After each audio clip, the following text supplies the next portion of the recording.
Hello guys! Welcome back again sa ating YouTube channel.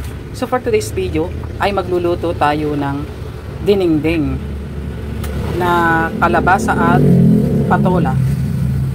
Ito guys yung ating ingredients. Meron tayo ditong luya. Ito guys yung bangus na ating isasahog. At ito naman guys yung ating kalabasa at saka yung ating patola. At meron din tayo guys ditong dahon ng malunggay. Ayan guys, may nakasalang na tayong tubig. Lalagay na natin guys yung ating sahog at saka yung luya. Maglalagay na rin tayo ng bagoong isda. Ayan guys, ito ay atin munang tatakpan.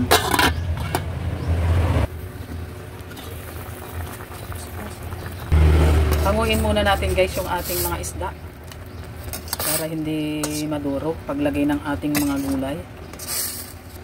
Ilagay na natin guys yung ating mga kalabasa.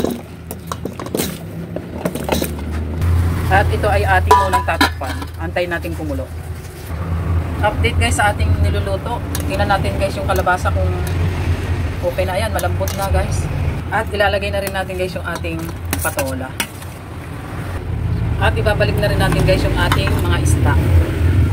Sabay ating tatakpan muna. Update guys sa ating niluluto. Ilagay na natin guys yung ating dahon ng malunggay, yung ating last ingredients. Ito guys ay hindi na natin siya tatakpan kasi yung dahon ng malunggay ay saglit lang to ay luto na. Kaya ayan na nga guys, it's done na ang ating dinengdeng na kalabasa at patola with talbos ng malunggay. Kaya thank you for watching and don't forget to subscribe.